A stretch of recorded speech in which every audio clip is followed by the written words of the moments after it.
This story is about a young boy by the name of Don Davis. Um, First of all, I would like to give credit to his family, especially his mother, Mrs. Deborah Okezie, who has taken her time to make several videos providing details about this issue. You know, Don Davis is a student of Deeper Life High School, a GS1 student to be specific, and um, his campus is located in Uyo, Akwa Ibom State. The school in question is a boarding school owned by the Deeper Life Church. Now, for those of us who are not very familiar with the Deeper Life Church, the Deeper Life Church is owned and pastored by Pastor Williams Kumuyi. Now, this is just a disclaimer for there are people who will probably try to connect Pastor William Kumuyi to this issue, but let's not do that. Pastor William Kumuyi is a very noble man who has really done a lot to impact not just Africa but many people outside of the continent. He is an elderly man who has run this church for many years, and his school just happens to be the school involved in this issue. But I wouldn't like to connect him to this issue. Rather, I would like to focus on this incident and how we can learn from it. So, this incident we have, the Deeper Life High School, Uyo campus, Akwa Ibom, where we have a case of a student that is not just assaulted but molested. The student's name is Don Davis, and he points out a couple of people, including Mr. Abba, a supposed teacher at the school, then two senior students by the name of Ola and Shannon, who he accused of not just assaulting him but sexually molesting him on many occasions. So let's go back a little bit and speak on how they started. So the case started when his mother had a dream where she said she saw her son waving her by. And when you look at many of the interviews or many of the videos that she has made, she spoke about calling her son and her son not being able to speak during the phone sessions, because with boarding schools, students normally have to stay for months or weeks even on ending before they see their family, as compared to day schools where you see your family every evening. So she spoke about a situation where she got her son Don Davis to respond in a particular way depending on whether he was being treated well or not. She asks the question on the phone and she tells him to say or say nothing, and that way she was able to use this code to really understand what was going on. And that was when she decided to visit Don Davis in the boarding school, and that's where the whole issue was exposed, thankfully. So the young boy in question, Don Davis, has an issue with nocturnal incontinence. For some of you who are not familiar with this issue, it affects a lot of kids, whereby they tend to be into their later ages. There are some kids who tend to stop being on the bed at a very early age, but some kids, it takes them more time to overcome or outgrow that habit. Don Davis is a very young man, about between 12 to 14 years of age, and he was sent to this Deeper Life boarding school where his family supposedly paid a whole lot of money to get him in there. And because of this issue of nocturnal incontinence, he usually peed on his mattress in the junior dormitory, and for some reason they decided to move him to the senior dormitory. Now at the senior dormitory, he was sexually molested and sometimes assaulted by two students who he had pointed out. They go by the name of Ola and Shalom. And these students were able to get away with this by threatening to kill him if he makes it known to anyone.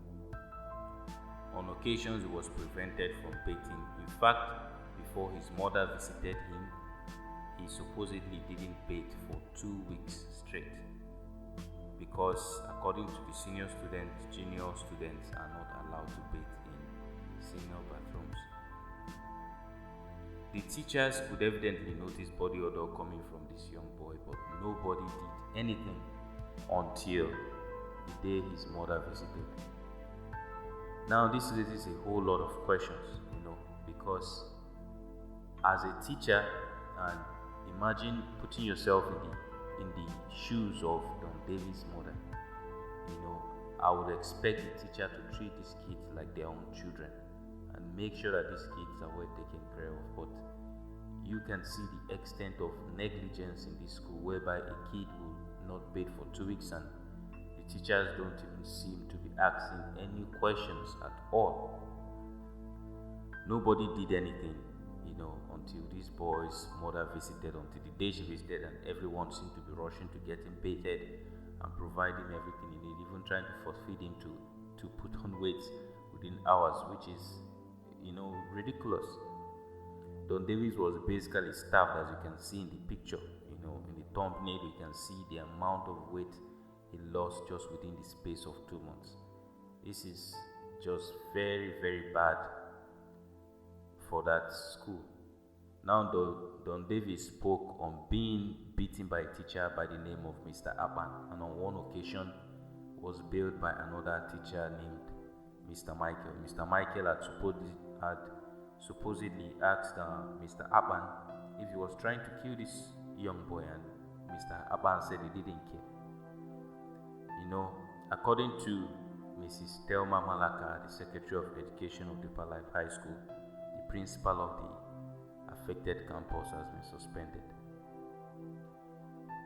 Now, I would like to reiterate or make it well known again that I am not trying to, or we at My Future Africa, we are not trying to demonize the Deeper Life Church. It's a very good church, it's well known, so let's not try to associate this issue with the church, but let's try to look at it from a bigger point of view, because this is not just something that happens in Deeper Life High School. It happens in many boarding schools and nobody says anything. Students are sent to these schools and their foods are taken from them by senior students. They are tortured, they are beaten. I have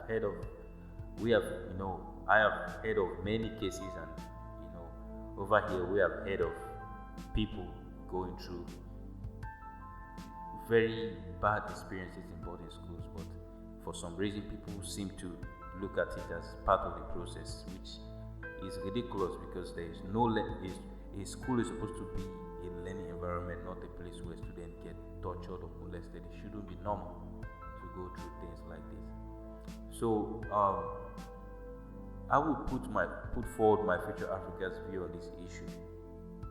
If we want to see a better Africa, we need to begin to stand up to issues like this, because the future of Africa is in the hands of these little kids. A lot of these kids experience psychological damage as a result of this molestation, and it follows them down to their older ages and creates a generational problem, especially when these issues are not handled properly. The way this issue regarding Don Davis has been handled so far has not been very encouraging. It has not been very encouraging at all, and we need to put forward steps. We need to put forward bodies that resolve this issue and set example to prevent the continuation of this problem. This is very important to us at My Future Africa, because there are many unreported cases of sexual assault in Africa, especially involving little kids which go unreported. We need to come up with a way to solve these things and to make sure that people who commit these crimes are held responsible. I would once again like to thank Mrs. Deborah Okeze and her family for pushing this issue continuously despite the critique that they have faced on many occasions, being targeted, being attacked, and even on one occasion, her Facebook page was shut down. Just very, very bad things that no one would expect to happen, but they fought through it, and would like to thank them. We would like to encourage them to keep doing more. Don Davis is doing better now, but we hope that this issue is addressed properly and serves as an example for the future. This is a clear-cut case of how these issues are handled in Africa, and we need to do better. We need to do better very, very seriously and very, very fast. The population of Africa is on the rise, and the last thing we want to see is so many broken people in the society. This doesn't look very, very good at all. So let's try to resolve it. Thank you for listening to this podcast or video, whichever you might call it. When we encourage you to subscribe to our channel for more content. We need encouragement from you guys. If you listen to this point, please subscribe. We'll be very glad if you could. It helps the channel and it helps us to keep putting the word forward.